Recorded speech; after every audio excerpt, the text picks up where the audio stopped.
Con Pietro Calderoni, che è il mio cosceneggiatore, siamo partiti innanzitutto dal libro di Tina Merlin. Poi ho rintracciato il giudice istruttore Mario Fabbri, che vive qui a Belluno, e che tra il 63 e il 67 fece la prima grossa istruttoria per 4 anni. Dopo 4 anni il processo gli venne sfilato dalle mani e spostato all'Aquila, quindi a 800 km di distanza, per legittima suspicione, quindi insabbiarono tutto. Fabbri mi diede l'istruttoria originale e tutti gli interrogatori degli imputati, quindi su quello noi abbiamo lavorato per la sceneggiatura. La cosa che maggiormente mi ha colpito e mi ha toccato è che su 2000 morti 300 erano bambini. Cioè a 300 bambini è stato impedito di vivere, gli è stata negata la vita per degli errori umani.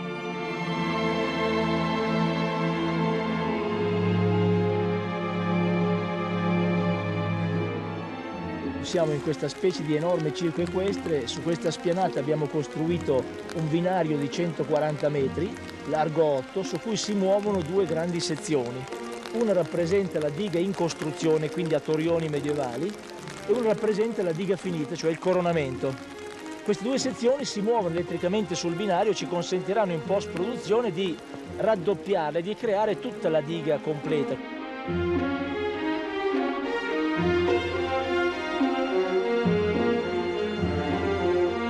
Gli effetti visivi di questo film sono una parte abbastanza importante, perché c'è da far vedere la vallata dove c'è la diga del Vajont com'era prima del disastro, prima della frana, prima che tutto quel pezzo del Monte Toc venisse giù.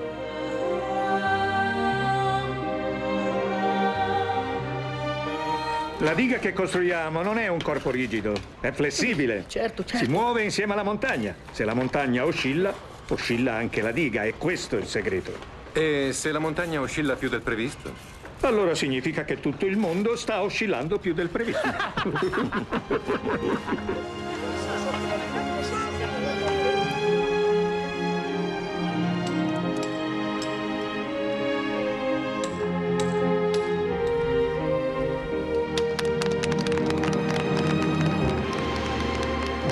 So che ho una troupe straordinaria, perché io penso che nessuna troupe in Europa potrebbe reggere i ritmi che facciamo noi e la qualità delle immagini che stiamo producendo. Cioè non è che stiamo andando veloci e produciamo materiale mediocre, no, noi stiamo marciando veloci e produciamo delle immagini straordinarie.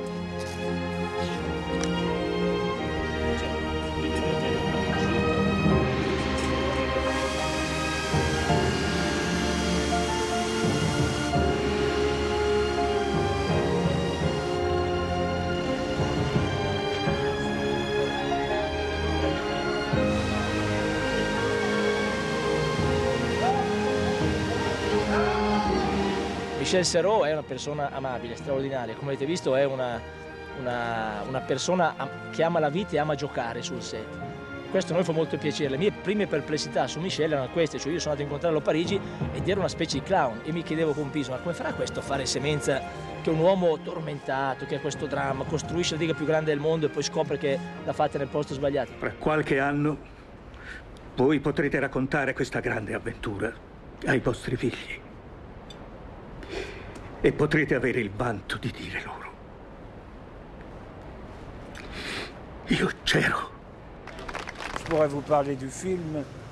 Potrei parlare del film, ma in genere se ne parla troppo prima che esca e non ci sono più scoperte per lo spettatore.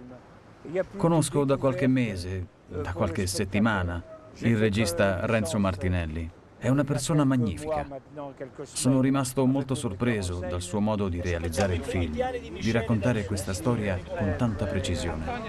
È minuzioso e chiede a noi attori di recitare in modo preciso i personaggi e gli avvenimenti. È raro trovare una chiarezza e un talento come il suo. Daniel Auteuil è un mostro, cioè un mostro di bravura, che si può dire di un uomo così. Cioè uno che davanti alla macchina appesa, su ogni campo che tu fai ti dà 10 sfumature, ogni sguardo è preciso, cioè è una macchina da combattimento. Ma è una certezza. Potrebbe, sarebbe, forse. Ma che cosa vuol fare? Evacuare tutta la zona, compresi i villaggi che sono vicini alla diga? Vuole evacuare tutta la zona del Piave fino a Belluno, giusto? Bene. Si tratta di allertare almeno 5.000 persone, privarle della loro casa, trasferirle per un tempo indeterminato in altri luoghi, roulotte, alberghi, case dei parenti. Si sente di assumersi questa responsabilità? No, ingegnere, io non me la sento. Devo dire che la forza e l'impatto emotivo dello scenario sono di per sé i luoghi stessi del disastro. Erto, la Valle del Piave, Belluno, Longarone, la stessa diga.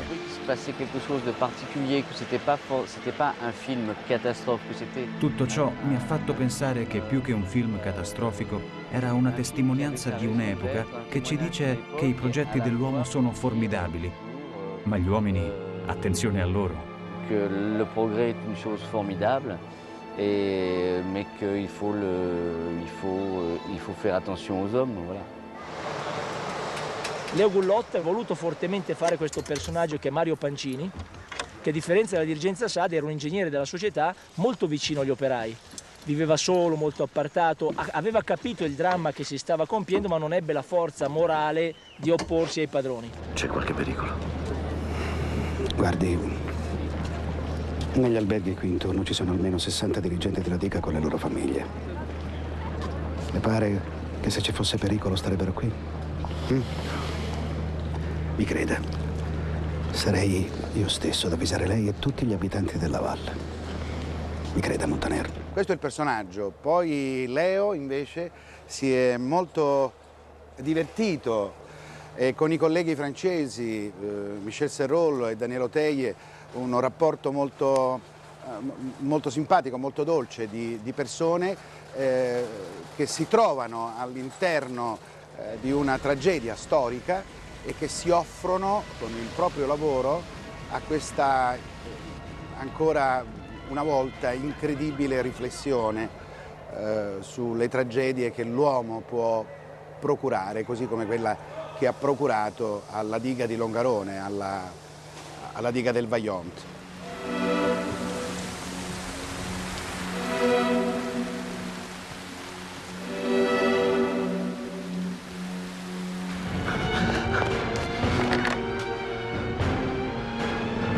Pronto? Ingegnere, sono Montaner. La montagna si sta muovendo. Cristo, a che quota siete con l'invaso? 700 metri e 44 centimetri. Allora ci siamo. Jorge Perugoria è un cubano dell'Havana che interpreta il ruolo di Olmo Montaner. Jorge Perugoria secondo me sarà la vera scoperta di questo film.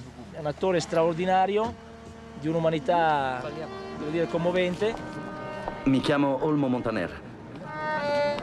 Lei non è di qua? No, sono di Longarone. Mi chiamo Ancilla Tesa. Yo soy Jorge Perugoria, interpreto il personaggio di Olmo Montaner.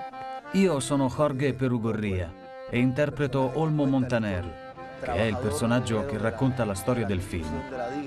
Lavoratore, operaio nella costruzione della diga. È un personaggio che in tutta la prima parte del film è un po' vittima dell'innocenza dell'operaio comune, che alimenta con poco un sogno.